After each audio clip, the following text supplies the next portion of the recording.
Hi dear സുഗമോദേവി സീരിയലിൻ്റെ ഇന്നത്തെ എപ്പിസോഡിലേക്ക് എല്ലാവർക്കും സ്വാഗതം. അങ്ങനെ ജഡ്ജി ആണെങ്കിൽ നമ്മുടെ പ്രഭാവതിയോട് പറയുന്നുണ്ട്, എന്തായാലും എനിക്ക് കുറച്ച് സംശയങ്ങളൊക്കെ ഉണ്ട്, അതൊക്കെ എന്തായാലും കണ്ടുപിടിച്ചിട്ട് തന്നെ ഞാൻ ഇവിടുന്ന് മടക്കയാത്രയുള്ളൂ. എന്തായാലും എത്രയും പെട്ടെന്ന് തന്നെ സത്യങ്ങൾ ഞാൻ തെളിയിച്ചിരിക്കും. എന്തായാലും നന്ദു തെറ്റുകാരനാണെന്നൊന്നും എനിക്ക് തോന്നുന്നില്ല. കാരണം അരുന്ധതിയുടെ വീട്ടിൽ പോയ കാര്യങ്ങളെല്ലാം ഞാൻ നിന്നോട് പറഞ്ഞിരുന്നില്ലേ പ്രഭേ. ഇപ്പം എന്തായാലും എനിക്കതിൽ തന്നെ വലിയ സംശയം തോന്നുന്നുണ്ട്. അവരുടെ സംസാരത്തിലും അവരുടെ രീതികളിലൊക്കെ എനിക്ക് ഭയങ്കരമായിട്ട് സംശയം തോന്നുകയാണ് ചെയ്യുന്നത് തന്നെ. അവരെന്തൊക്കെയോ മറിച്ച് വയ്ക്കുന്നുണ്ട് എന്നൊക്കെ നമ്മുടെ പ്രഭാവതിയോട് നമ്മുടെ ജഡ്ജി പറയുന്നുണ്ട്. അപ്പം നമ്മുടെ ജഡ്ജിയോടും പ്രഭാവതി ചോദിക്കുന്നുണ്ട്, അങ്ങനെ വരാൻ ഒരു വഴിയുമില്ലല്ലോ. ഒരമ്മയ്ക്ക് മകൻ നഷ്ടമാകുമ്പോൾ എന്ത് സങ്കടമാണ് ഉണ്ടാവുക എന്ന് എനിക്കിപ്പോൾ നല്ലപോലെ അറിയാം. ആ സങ്കടം പോലും അവളുടെ മുഖത്ത് ഞാൻ കണ്ടില്ല, അരുന്ധതിയുടെ മുഖത്ത് എന്നൊക്കെ ജഡ്ജി പറയുന്നുണ്ട്. അപ്പോൾ നമ്മുടെ പ്രഭാവതി പറയുന്നുണ്ട്, എന്താ ഈ പറയുന്നത്, അങ്ങനെയൊന്നും വരാൻ ഒരു വഴിയില്ലല്ലോ. അപ്പോൾ എന്തിനെക്കുറിച്ചാണ് പറഞ്ഞു വരുന്നത്, എൻ്റെ മകനെ ഇപ്പം ഞാൻ എന്താ ചെയ്യേണ്ടതെന്നൊക്കെ ഇങ്ങനെ പ്രഭാവതി ചോദിക്കുന്നുണ്ട്. അപ്പം ജഡ്ജി പറയുന്നുണ്ട്, ഒന്നും ചെയ്യാനും പറയാനൊന്നും ആയിട്ടില്ല. സത്യങ്ങൾ എന്തായാലും ഇപ്പോൾ ഇവൻ പറഞ്ഞതും നന്ദു പറഞ്ഞതൊന്നും ആണെന്ന് എനിക്ക് തോന്നുന്നില്ല. കാരണം ഋഷി മരിച്ചിട്ടുണ്ടോ ഇല്ലയോ എന്ന് പോലും എനിക്കിപ്പോൾ സംശയമായി തുടങ്ങി. കാരണം അവിടെ എത്തി ഞാൻ സംസാരിച്ചപ്പോൾ അരുന്ധതിയോട് ഞാൻ പറഞ്ഞിരുന്നു, എന്തായാലും എനിക്കങ്ങ് ഡൽഹിയിലും കാര്യങ്ങൾക്കൊക്കെ നല്ല ഇടപാടുകളും ഒക്കെ ഉണ്ട്. എന്തായാലും ഋഷിയുടെ കാര്യങ്ങളൊക്കെ ഞാൻ നല്ലൊരു പോലീസ് ഓഫീസറെ വെച്ചിട്ട് തന്നെ കേസ് ഒന്നുകൂടെ അന്വേഷിപ്പിച്ച് സത്യം തെളിയിക്കാൻ നോക്കാം. എന്താണ് പ്രശ്നം, ആരാണ് കൊല ചെയ്തത് എന്നൊക്കെ ഇങ്ങനെ അന്വേഷിപ്പിക്കാൻ നോക്കാം എന്നൊക്കെ പറഞ്ഞപ്പോഴും അരുന്ധതിയുടെ മുഖത്ത് വലിയ സന്തോഷം തന്നെ ഞാൻ കണ്ടിരുന്നില്ല. കാരണം അരുന്ധതി അതൊരു ഞെട്ടലായിരുന്നു.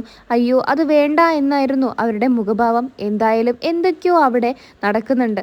അപ്പോൾ നമ്മുടെ ജഡ്ജി പറയുന്നുണ്ട്, എന്തായാലും എനിക്ക് സത്യങ്ങൾ കണ്ടുപിടിച്ചേ മതിയാവുള്ളൂ. നന്ദു പറഞ്ഞത് ശരിയോ തെറ്റോ എന്നറിയില്ല. എന്തായാലും നന്ദുവിനെയും കൊണ്ട് ഞാൻ ആ ഋഷിയെ കൊന്ന് സ്ഥലങ്ങളിൽ നിന്ന് പോയിട്ട് വരട്ടെ, അതായിരിക്കും കുറച്ചുകൂടെ നല്ലത്. അതാവുമ്പോൾ കൂടുതൽ കാര്യങ്ങൾ എനിക്ക് തന്നെ മനസ്സിലാക്കാൻ കഴിയും.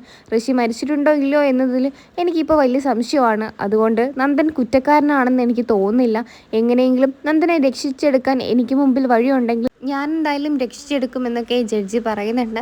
അതിനുശേഷമാണെങ്കിൽ അരുന്ധതി ആണെങ്കിൽ നമ്മുടെ ഋഷിയോട് സംസാരിക്കുന്നുണ്ട്. ഇവിടെ അയാൾ വന്നിരുന്നു, ആ ജഡ്ജി. എന്തൊക്കെയാണ് ഇവിടെ നടക്കാൻ പോകുന്നതെന്ന് എനിക്ക് നല്ലപോലെ അറിയാം.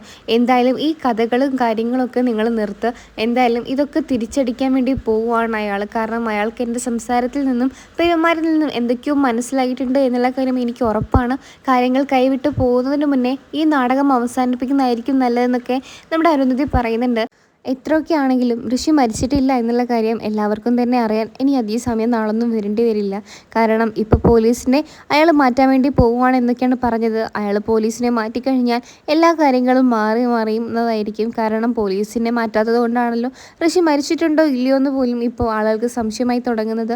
ഋഷി മരിച്ചിട്ടില്ല എന്ന് മനസ്സിലായാൽ നമ്മളെല്ലാവരും തന്നെ കുടുങ്ങും. അപ്പോൾ കെവിനാണെങ്കിൽ ഇതൊക്കെ കേട്ട് ഭയങ്കരമായിട്ട് ഭയക്കുന്നുണ്ട്. കാരണം കെവിനാണെങ്കിൽ നമ്മുടെ ദേവികയുടെ അനിത്യമായിട്ടുള്ളൊരു ജീവിതമായിട്ട് ഇങ്ങനെ സന്തോഷത്തോടെ ജീവിക്കണം എന്നുള്ള സ്വപ്നങ്ങളൊക്കെ കണ്ട് നടക്കുന്നത് കൊണ്ട് തന്നെ നമ്മുടെ കെവിനാണെങ്കിൽ ഭയങ്കരമായിട്ട് സങ്കടമാകുന്നുണ്ട്. അയ്യോ ഇനിയിപ്പോൾ തൻ്റെ ചേച്ചിയുടെ സ്വന്തം ജീവിതം ഇല്ലാതാക്കിയത് ഞാനാണെന്ന് എൻ്റെ പൊന്നു ശാരിക അറിഞ്ഞാൽ അത് വലിയൊരു പ്രശ്നമായി തീരുമല്ലോ എന്നുള്ള രീതിയിലൊക്കെ കെവിൻ ആലോചിക്കുന്നുണ്ട്. പിന്നെ പോലീസ് കേസൊക്കെ ആയാൽ കെവിനാണെങ്കിൽ നമ്മുടെ ശാരികയെ കല്യാണം കഴിച്ച് കൊടുക്കില്ല എന്നുള്ള കാര്യം കെവിന് മനസ്സിലാവുന്നുണ്ട്. അപ്പോൾ കെവിൻ പറയുന്നുണ്ട്, ആൻറ്റി ഞാൻ എന്ത് ചെയ്യാനാണ്, ഞാൻ പറഞ്ഞാലൊന്നും ഇവരാരും തന്നെ അനുസരിക്കില്ല. ആൻറ്റിക്ക് തന്നെ സത്യങ്ങൾ വിളിച്ചു പറയുന്നതായിരിക്കും നല്ലത് എന്നൊക്കെ ഇങ്ങനെ കെവിനാണെങ്കിൽ നമ്മുടെ അരുന്ധതിയോട് പറയുന്നുണ്ട്. അപ്പോൾ ഋഷി പറയുന്നുണ്ട്, നീ എന്ത് വിഡിത്തമാണ് കെവിനെ ഈ വിളിച്ചു പറയുന്നത്. അമ്മയാണെങ്കിൽ നമ്മളിതിൽ പറയാൻ വേണ്ടി കാത്തിരിക്കുകയാണ്. ഈ നാടകം ഇവിടം വരെ ഞാൻ എത്തിക്കാൻ സാധിക്കുന്നതും എൻ്റെ കഴിവ് കൊണ്ട് തന്നെയാണ്. ഞാൻ മരിക്കുന്നതിന് മുമ്പേ എല്ലാവർക്കും നല്ലപോലെ ശിക്ഷ വിധിച്ചിട്ട് തന്നെ ഞാൻ മരിക്കുള്ളൂ. അത് ആ കുടുംബത്തോടുള്ള എൻ്റെ പ്രതികാരമാണ്.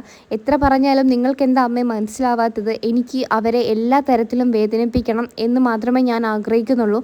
അതിൽ എനിക്ക് ഒരു സ്നേഹമോ ഒരു സഹതാപമോ ഒരു കുറ്റബോധം പോലും എനിക്ക് തോന്നുന്നില്ല എന്നൊക്കെ നമ്മുടെ ഋഷി ഇങ്ങനെ പറയുന്നുണ്ട്.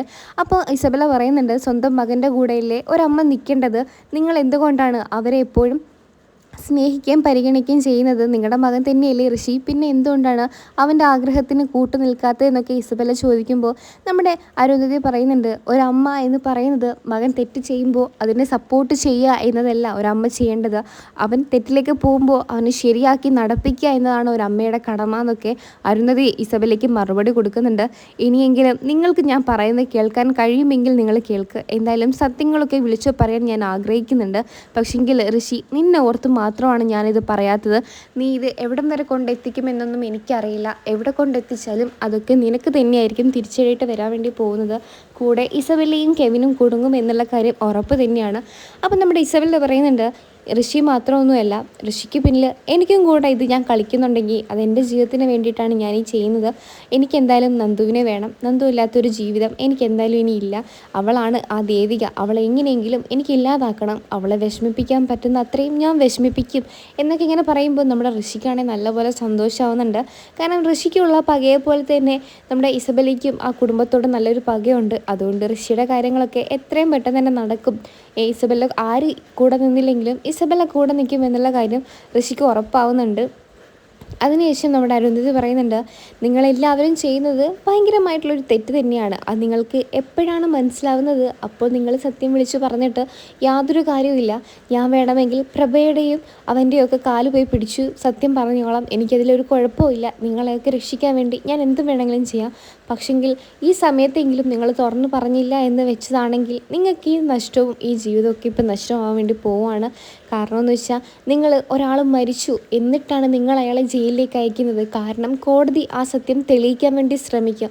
തെളിയിച്ച് വരുമ്പോഴേക്കും നീ ഇവിടെ ഉണ്ടായിരുന്നെങ്കിൽ, നീ ജീവനോടെ ഉണ്ട് എന്നറിഞ്ഞാൽ പിന്നെ ഒരിക്കലും കോടതി അവനെ വെറുതെ വിടുകയും നിന്നെ ജീവിതകാലം മുഴുവൻ ജയിലിൽ അടുക്കുകയും ചെയ്യും. നിനക്ക് കൂട്ടുന്നത് ആരാണോ അതൊക്കെ അതില്ലാതാക്കും എന്നൊക്കെ ഇങ്ങനെ ഋഷിയോട് അരുന്ധതി പറയുന്നുണ്ട്. എന്നാൽ ഋഷിക്കാണെങ്കിൽ ഇതൊന്നും അങ്ങനെ മനസ്സിലാവുകയെ ചെവിക്കൊള്ളയൊന്നും ഋഷി ചെയ്യുന്നേയില്ല. എന്തായാലും ഇസബെല്ലയ്ക്ക് ഋഷിക്കും ആ കുടുംബത്തെയും നന്ദനെയും സ്വന്തമാക്കണം എന്നുള്ള ആഗ്രഹം കൊണ്ട് തന്നെ ഇസബെല്ലയാണെങ്കിൽ ഋഷിയുടെ കൂടെ തന്നെ നിൽക്കുന്നുണ്ട്. എന്നാൽ കെവിൻ ആണെങ്കിൽ ചില സമയങ്ങളിൽ സത്യങ്ങൾ വിളിച്ചു പറഞ്ഞാലോ ശാരീരികമായിട്ട് എന്നൊക്കെ ആലോചിക്കുന്നുണ്ട്. അതിനുശേഷമാണെങ്കിൽ നമ്മുടെ ജഡ്ജി ആണെങ്കിൽ സിദ്ധാർത്ഥനോടായിട്ട് പറയുന്നുണ്ട്, എന്തായാലും നമുക്ക് ഋഷിയെ കൊന്ന ആ സ്ഥലത്ത് ഒന്ന് പോയി നോക്കേണ്ടിയിരിക്കുന്നു. എന്നാൽ മാത്രമേ സത്യങ്ങൾ മനസ്സിലാക്കാൻ കഴിയൂ. എനിക്ക് തോന്നുന്നത് ഋഷി മരിച്ചിട്ടില്ല എന്നുള്ള കാര്യം സിദ്ധാർത്ഥനോട് കൂടെ ആ ജഡ്ജി പറയുന്നുണ്ട്. അപ്പം നമ്മുടെ സിദ്ധാർത്ഥൻ പറയുന്നുണ്ട്, മരിക്കാതെ പിന്നെ എങ്ങനെയാണ് നന്ദൻ ഇങ്ങനെയൊക്കെ പറയുന്നത്? നന്ദൻ അതിൻ്റെ കുറ്റബോധത്തിലാണല്ലോ ഇപ്പോൾ ജീവിക്കുന്നത്. അപ്പം നമ്മുടെ ജഡ്ജി പറയുന്നുണ്ട്, അതെനിക്കും ശരിയാണെന്ന് തോന്നുന്നുണ്ട്. പക്ഷേ സത്യം എന്തായാലും നന്ദൻ പറഞ്ഞതായിരിക്കണം എന്നില്ലല്ലോ. നമുക്ക് എല്ലാ കാര്യങ്ങളൊന്നും അന്വേഷിച്ച് വരാം സിദ്ധാർത്ഥ എന്നൊക്കെ ജഡ്ജി പറയുമ്പോൾ സിദ്ധാർത്ഥനും പ്രഭാവതി ആണെങ്കിൽ സമ്മതിക്കുന്നുണ്ട്. മകനെ രക്ഷിക്കാൻ വേണ്ടി എന്ത് ത്യാഗവും സിദ്ധാർത്ഥനും പ്രഭാവതിയും ഒക്കെ ചെയ്യുമെന്നുള്ള കാര്യങ്ങളൊക്കെ ജഡ്ജിയോട് പറയുന്നുണ്ട്. ഇനിയിപ്പോൾ അരുന്ധതി ആണെങ്കിൽ സത്യമൊക്കെ വിളിച്ചു പറഞ്ഞാൽ മതിയായിരുന്നു എന്നൊക്കെ നമുക്ക് തോന്നിപ്പോകുന്നുണ്ട്. അപ്പോൾ നമുക്ക് അടുത്തൊരു എപ്പിസോഡായിട്ട് വരാം. ഈ ഒരു സീരിയൽ ഇഷ്ടമാണെങ്കിൽ ചാനലൊന്ന് സബ്സ്ക്രൈബ് ചെയ്ത് സപ്പോർട്ട് കൂടെ കൂടിക്കും. അപ്പോൾ ബൈ.